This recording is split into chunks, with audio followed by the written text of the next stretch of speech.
Good morning, everybody. It's Erica with Broke Ass Mom. It is a very overcast Monday here in Texas.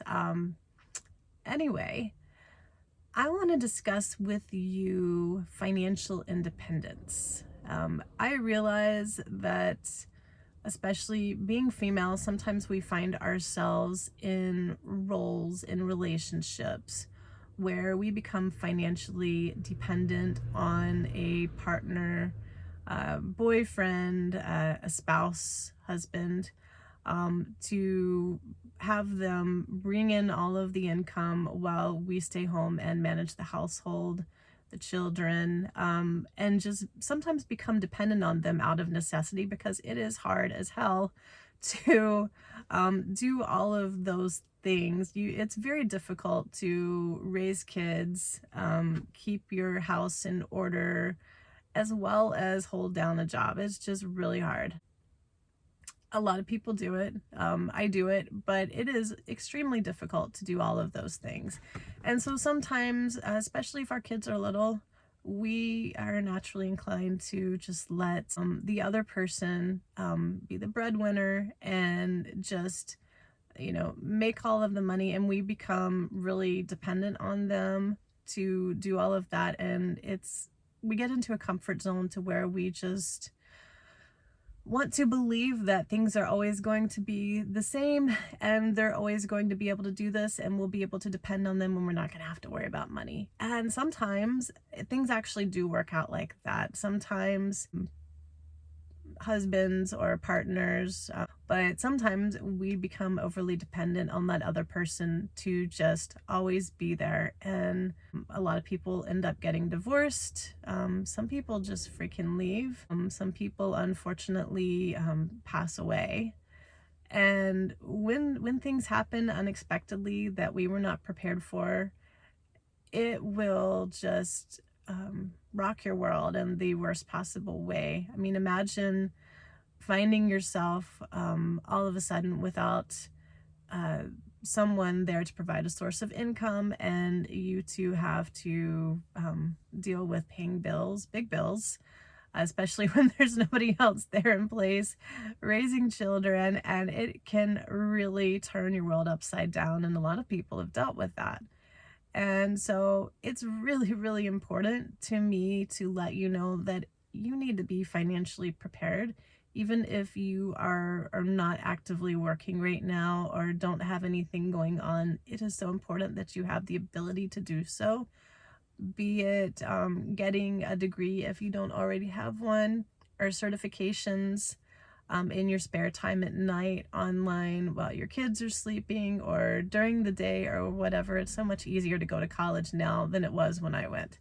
I did do some classes from home a long time ago, but not many people were doing that at the time. But there are all kinds of ways we can find ways to be self-employed while we are at home. We can find ways to be self-employed while we are at home.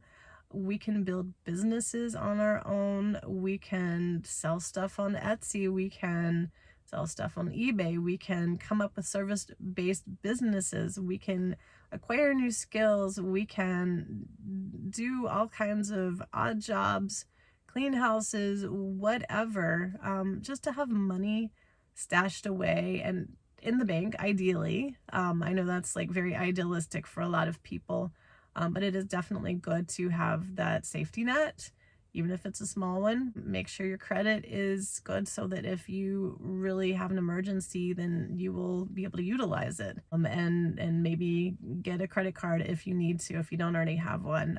Having some kind of an emergency plan in place is really important. You need to know that if things just totally go to hell in your life unexpectedly, that you can pick up the pieces and handle things on your own, that you can find a way to bring in income so that you can support yourself and your children, stay where you are, and be able to pay your bills. Even if it's a bit of a struggle, you need to be able to do it. It doesn't necessarily mean that you'll have to do it, but honestly, I believe the statistic is like over 50% of marriages end in divorce.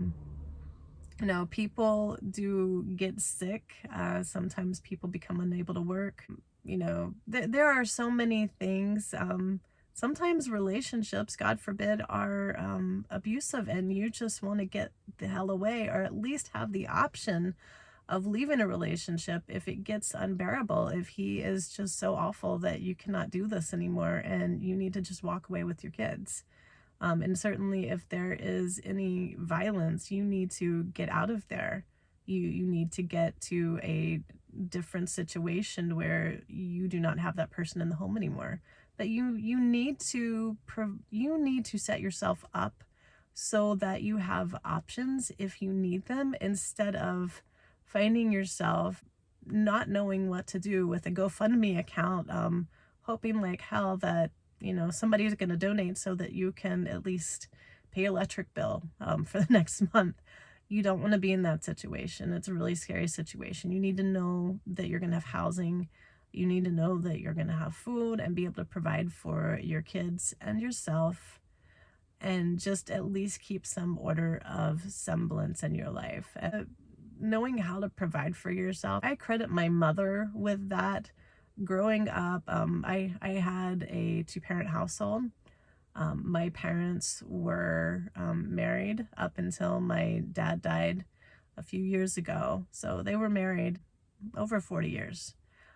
But, and my dad, you know, never left. Everything was always really stable, but my mom always instilled in me that I needed to know how to be financially independent, and I needed to be able to provide for myself, and that I shouldn't have to have a man in my life because I needed one. Having somebody there because I wanted them there, yes, but you should not have someone in your life simply because you need them there. That's just really unhealthy, and we're better than that. We deserve better than that as women. You deserve better than that as a woman.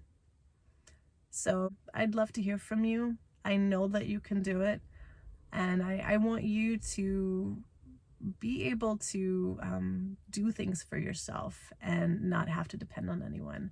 Hope you're having a great day. This is Erica with Broke Ass Mom. I hope you like my video and subscribe to my channel. I'll talk to you soon. Bye.